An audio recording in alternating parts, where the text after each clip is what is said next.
Boa noite. Fico feliz que os irmãos estejam aqui, feliz também por você que nos acompanha aí da sua casa e convido mais uma vez os irmãos para fazermos uma oração. Oremos. Senhor Deus, querido Pai, muito obrigada, Senhor, por mais um dia de vida e saúde que nos concedeu. Muito obrigada por mais uma oportunidade de estarmos na Tua Santa Casa de Oração. Que o Teu Santo Espírito permaneça conosco e que seja Ele quem fale nessa noite, ó Pai.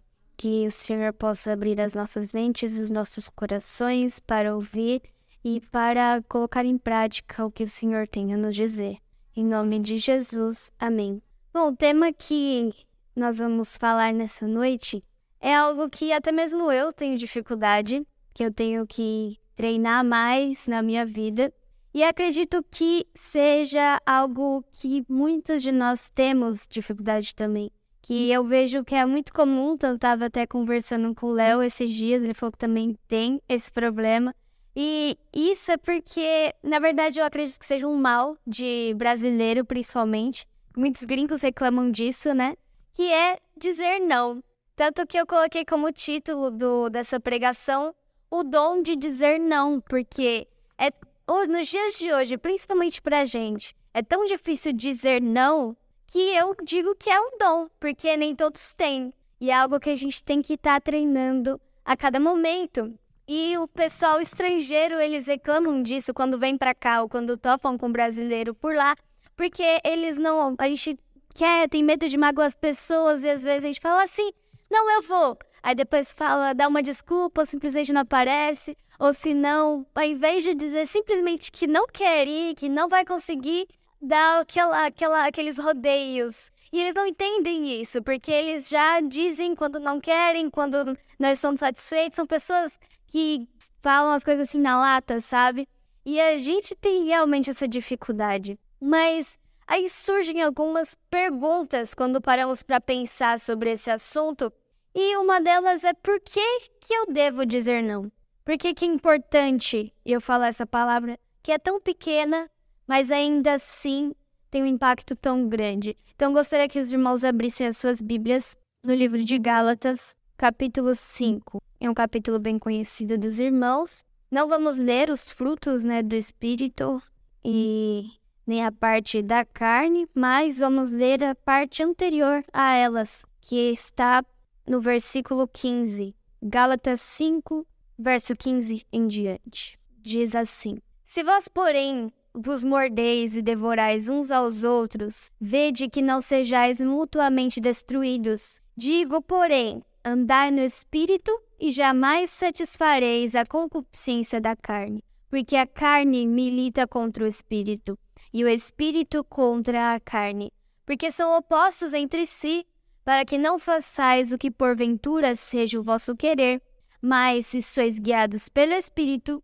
não estáis sob a lei. Só esclarecendo o verso 18, que às vezes as pessoas usam esse verso para dizer que a lei não importa. Mas na verdade é que aqui nós temos sobremaneira, sobre a lei, a graça. Então, quando nós nos submetemos a Jesus, quando aceitamos Ele como nosso Salvador, então a lei, a consequência que vem pela quebra da lei, não tem mais o efeito, porque é a perfeição de Cristo, o seu trabalho como aqui nessa terra, o seu ministério que fica à frente do nosso pecado. Então é nesse sentido aqui que Paulo quis dizer. E é aí que a gente entende por que é importante eu dizer não. E dizer não para mim mesmo, principalmente. Porque nós temos uma batalha interna todos os dias. Nós temos o espírito contra a carne dentro de nós. Então, eu tenho que dizer não a mim mesmo a cada momento que eu tenho alguma fraqueza ou que eu passo por algum problema. Algum pecado que está à porta, eu tenho que aprender a dizer não. E eu acredito que dizer não a si mesmo é uma das coisas mais difíceis que a gente tem que fazer. Porque, principalmente quando está relacionado a algo que nós gostamos. Mas eu queria destacar também pontos que dizem a respeito da minha convivência com outras pessoas. Porque eu mesmo tenho dificuldade de dizer não para os outros. Às vezes eu aceito coisas que eu realmente não gostaria só porque eu não quero dizer não para as pessoas. E quais são alguns desses momentos que a gente pode dizer isso? Aceitar, né? Falar sim. Primeiro é o medo de gerar conflitos. Eu, às vezes, estou lidando com alguma pessoa mais melindrosa, alguma pessoa com pavio mais curto ou mimada, e quando ela diz alguma coisa que eu não concordo, eu tenho medo de dizer o que eu penso ou falar não, porque eu não quero ter uma controvérsia lá com essa pessoa, não quero ter que discutir com ela. Então, para evitar todos esses problemas que viriam em consequência da minha resposta, eu digo não. Isso, eu gosto de dar o exemplo dos pais com os filhos. Hoje, a educação dessa geração mais nova que tem vindo, eu falo isso como se eu fosse muito velha, né? Mas a geração das crianças mais novas estão lá no ensino fundamental. Os pais, eles não estão sabendo muito bem lidar com essas crianças, com medo, com aquela tensão de dizer não à criança e ela acabar choramingando, acabar se estribuchando no chão porque você falou não para ela. Eles acabam cedendo sempre para não precisar passar vergonha em público, por exemplo. É falar, não, tó o brinquedo, tó a comida que você quer, mas cala a boca, só fica quieta, pelo amor de Deus. Porque as pessoas começam a olhar e fica aquele constrangimento. Aí, para não trazer esse problema, eles acabam cedendo à criança. Mas isso acaba gerando problemas futuros, porque na vida dela, ela vai ter que lidar com os nãos. E se isso não vem das pessoas que mais se importam com ela, que mais amam, que no caso são os pais, então ela vai ter que aprender da maneira difícil, como, por exemplo, com os chefes, com algum professor, com colegas de trabalho ou de escola. Então vai ser muito mais difícil a vida dessa criança quando tiver que ter a sua independência. Outra questão é que nós não queremos decepcionar os outros. Essa aqui é que eu tenho mais dificuldade.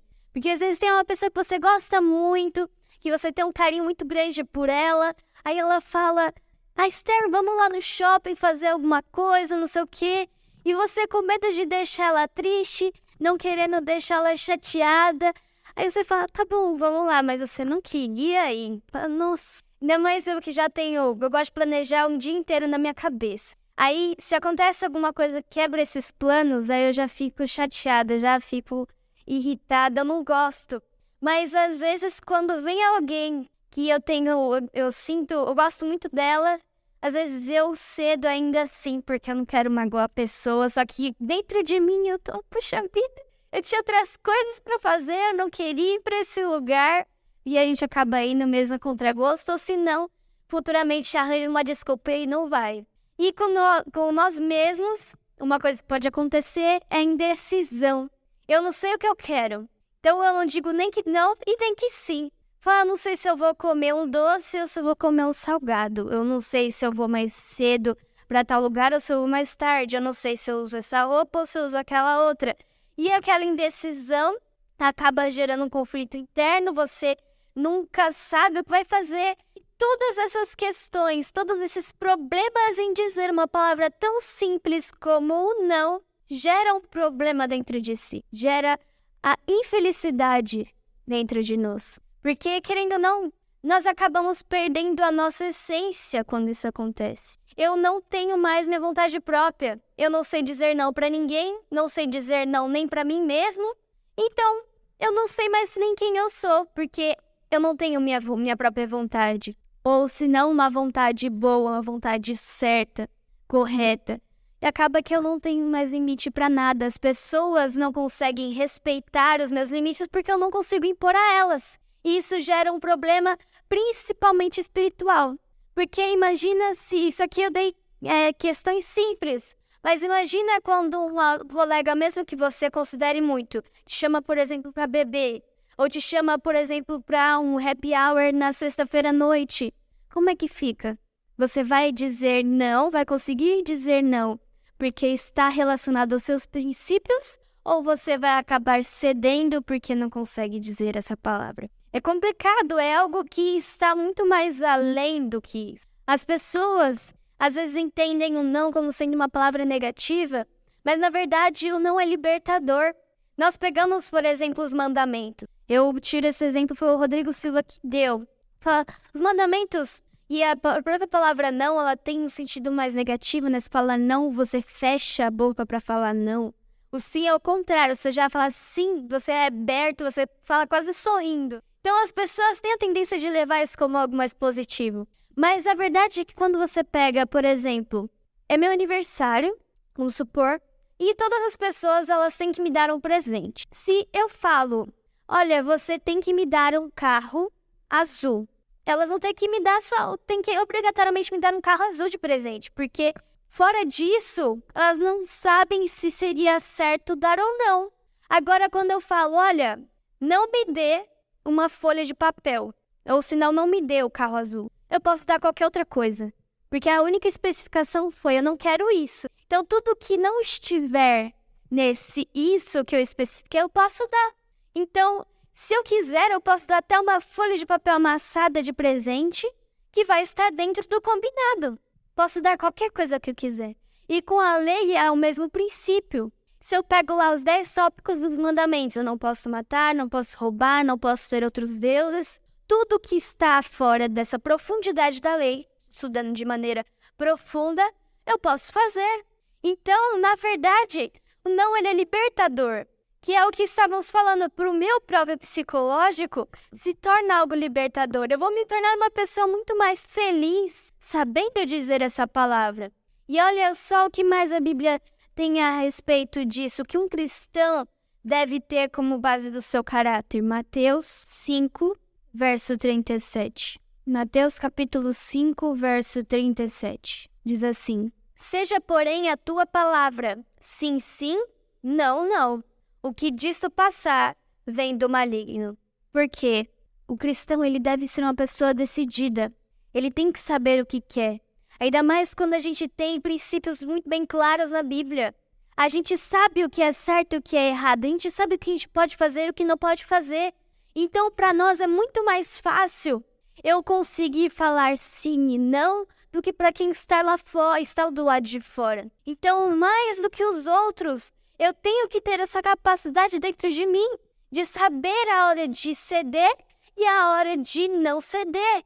Colocar os limites e principalmente a mim mesmo, que é o mais difícil. Colocar limites aos meus gostos, aos meus próprios prazeres, às minhas obrigações. Tenho que ter tudo isso em mente. Porque, como eu disse, nós temos a briga do eu e da parte espiritual. E a parte, infelizmente, a parte que temos mais tendência aí é a parte carnal. Porque isso está intrínseco dentro de nós. Mas graças a Deus que quando nos entregamos a Ele, a parte espiritual vem. E é com ela que a gente tem que ter a mania, ter o hábito de trabalhar, de alimentar, que nem nós temos essa analogia, né? Dizem que tem que alimentar mais a parte espiritual do que a parte carnal. Porque aquela que estiver mais forte dentro de si, essa vai vencer no nosso coração, na nossa mente. E isso é algo que só depende de nós. É uma santificação, é um processo que tem que ser cultivado todos os dias. Impor limites, criar o dom de dizer não. E uma coisa nós temos que ter em mente, temos que fugir dos nossos prazeres, temos que fugir do que nos atrai. Porque o mundo tem muitas coisas que são atrativas. Cada um tem um ponto específico que nos faz cair, que nos faz tropeçar. Temos que fugir de todas essas coisas. E isso só vem quando estamos em comunhão com Deus. Esse dom, ele só vem quando buscamos a Deus. E um grande exemplo disso, que fugiu, que soube dizer não, é José. Ele tinha todos os motivos para dar alguma desculpa. Ele veio de uma traição tremenda que foi a dos seus irmãos. Não tiveram coragem para matá-lo, mas o venderam como escravo, como se para terceirizar esse assassinato, porque se não fosse Deus ali, de uma maneira ou outra ele poderia acabar morrendo, porque era um escravo em uma terra estrangeira. E ainda assim ele foi fiel a Deus, independentemente do lugar em que ele estava. E quando ele se topou com a tentação, que foi a esposa de Potifar ali, ao invés de ceder, de coagir com o seu eu carnal, ele foge. Mesmo com essas roupas para trás, ele foge pelado mas ele não cede à tentação. Ele soube impor os seus limites, porque ele pensou nas consequências que viriam depois. Se eu ceder, o que pode acontecer? Eu posso ser morto, mas mais do que isso, eu vou estar pecando contra o meu Deus e também contra o meu Senhor, aquele que confiou todas as suas coisas a mim. Eu não posso fazer isso com ele, muito menos com Deus ou comigo mesmo, porque depois ele poderia até não ser morto, mas como é que ficaria a consciência dele cometendo esse pecado, sabendo que o que ele fez foi errado? Ele poderia viver o restante da sua vida com remorso por uma atitude, por uma falha em um simples momento, e é um momento que ele poderia não ter cedido e cedeu. Mas graças a Deus, graças à sua convicção, à sua força de vontade, ele disse não e se tornou governador do Egito e conseguiu salvar não só os egípcios, mas o seu próprio povo, a sua própria família. Se ele não tivesse feito isso, nada do que nós estudamos, que pregamos aqui sobre a história de José teria se concretizado. Mas ele foi fiel, independentemente da circunstância. E por consequência, irmãos, desses atos de nós aprendermos a fazer todas essas coisas, vem também o testemunho. E o testemunho, ele acontece independentemente de ser bom ou ruim. Não importa se a gente está dando bom exemplo ou não, o testemunho vai estar ali. E não importa se todo ser humano peca. A partir do momento que as pessoas sabem que somos cristãos, a lente de aumento, ela está ali, em cima de nós. Porque o mínimo erro, eles vão estar lá para julgar ou para esfregar na nossa cara o que aconteceu. Por isso também que nós temos que estar atentos, porque muitas vezes a salvação de outras pessoas depende também de nós. Elas podem tanto ser salvas pelo nosso testemunho, quanto se perderem pelo nosso testemunho. Tem muitos que não se tornam cristãos, porque veem o modo de agir e de se portar de pessoas que se dizem ser cristãs lá fora, e falam, nossa, se for desse jeito, eu prefiro continuar aqui. Não tem diferença nenhuma entre mim e ele. O que eu vou fazer? E estando numa igreja que só vai me dar mais regras e mais doutrinas para eu seguir. Eles vão preferir estar lá fora. Mas o contrário também acontece. Nosso testemunho nos dá a capacidade e a oportunidade de falar de Deus. É uma pergunta que nós temos que fazer nas nossas mentes quando eu estou lá fora, quando eu estou com amigos que não são da igreja, quando eu ando na rua, na condução, vou para o meu trabalho, para a minha faculdade, as pessoas, elas enxergam um cristão.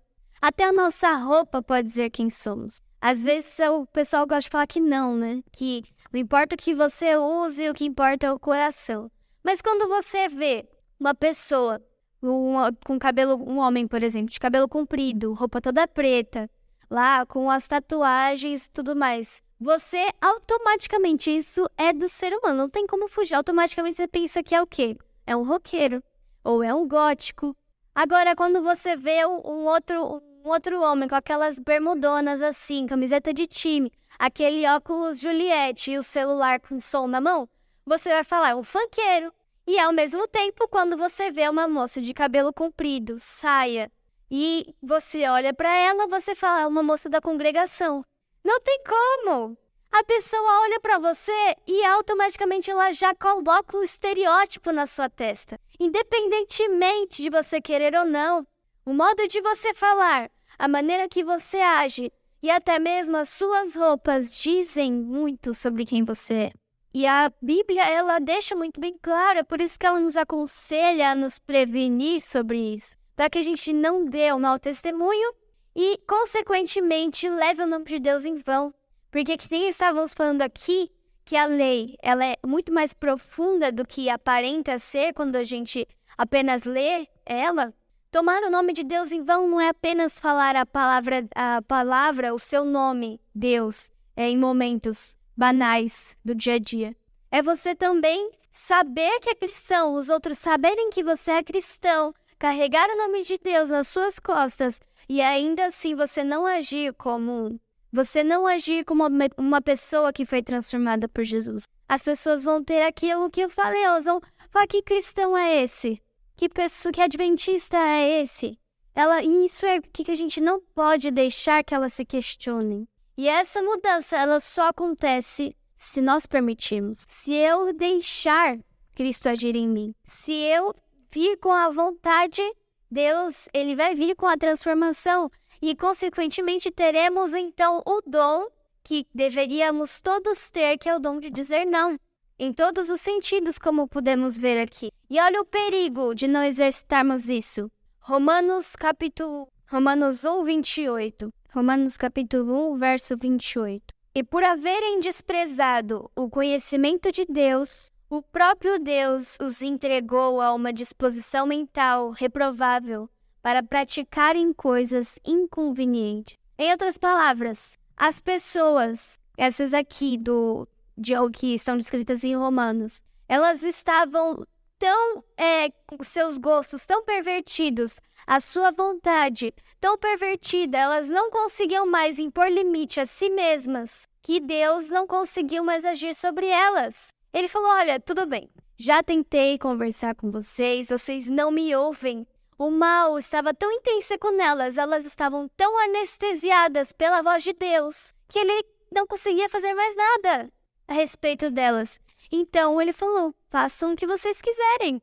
Eu não posso mais agir sobre vocês, porque vocês não querem que eu haja. Eu não posso mais porque vocês não conseguem mais me ouvir. Não conseguem mais sentir aquela vergonha, aquele remorso, aquele arrependimento quando erram, porque não conseguiram falar não a si mesmas. E o que acontece? O pecado contra o Espírito Santo. E esse não tem perdão não porque Deus não quer perdoar, mas porque nós não queremos ser perdoados. E se não prestarmos atenção a isso, se não vigiarmos sobre isso, se a gente não procurar uma transformação e uma correção de vida, infelizmente esse é o único destino. Não devemos permitir que isso aconteça. Não é uma palavra tão pequena, mas que nem a gente pode ver, tem proporções tão grandes, tanto para o bem, quando você diz ela no momento certo, para as coisas certas, quanto para o mal, quando você deixa de dizer ou diz não a Deus, por exemplo. Temos que ter, irmãos, para finalizar, ciência de uma única coisa que está em Romanos 12, só um pouquinho mais para frente. Romanos 12, 2. Então nós finalizamos. Romanos 12, verso 2. E não vos conformeis com este século, mas transformai-vos pela renovação da vossa mente, para que experimenteis qual seja a boa, agradável e perfeita vontade de Deus. Não devemos nos conformar com este mundo. Não devemos nos conformar com os prazeres que há no mundo, nem com nada do que está lá para nos oferecer, que nos tentam a cada dia, que nos tentam a cair a cada momento. Se não estivermos ligados a Deus e estudarmos e procurarmos a boa, perfeita e agradável vontade dele, então nós vamos cair. Não tem nenhum cristão que esteja tão seguro e tão em pé que não consiga e que não possa cair. Não tem nenhum. E quanto maior o nível que você estiver, maior é a queda. E depois, para recuperar, é muito mais lento. É aquele negócio, para você bagunçar, é rápido. Agora, para arrumar, é um trabalho. A gente não precisa chegar a esse ponto. Deus não precisa chegar ao ponto que chegou com aquelas pessoas que lemos conosco. Misericórdia se acontecer. Devemos tomar uma atitude agora, porque eu não sei o que vai acontecer depois. Eu não sei o que vai acontecer comigo quando eu sair dessa igreja. Então eu tenho que exercitar este dom agora. Eu tenho que buscar a Deus para que Ele me dê essa capacidade hoje, neste momento, e exercitar a santificação em minha vida a partir de agora. E isso só vai acontecer se eu quiser. Deus, Ele não vai invadir a minha privacidade. Eu tenho que aceitar e tenho que ceder a Ele. A Ele sim eu devo dizer sim. E nós não vamos ter do que nos arrepender. É um Deus que já provou há muito tempo que nos ama como ninguém. É um Deus perfeito. Um Deus principalmente onisciente. Então Ele sabe o que é melhor para nós. Então nós não temos nada a perder buscando a Ele e aprendendo a dizer não. Porque isso só vai trazer benefícios para as nossas vidas, não só espiritual, mas psicologicamente também. vamos ser pessoas mais felizes. E eu estou tentando colocar isso em prática na minha vida. E eu percebo que isso realmente faz bem. Porque quando você começa a falar isso no seu dia a dia, é realmente que nem nós vimos libertador. E nós não vamos nos arrepender em nenhum momento. E a maior recompensa vai ser no final, estarmos no céu. Amém? Oremos. Senhor Deus, Pai de amor e de misericórdia, que o Senhor possa, Pai, abrir os nossos corações para podermos, enfim, fazer qual que seja a sua boa e agradável vontade, ó Pai. Que o Senhor nos faça ter esse dom, ó Pai, o dom de impor limites, o dom de dizer não, e que possamos colocar em prática em nossas vidas, ó Pai. Que o Senhor possa nos acompanhar para os nossos lares e nos dar um bom restante de semana também. Em nome de Jesus. Amém.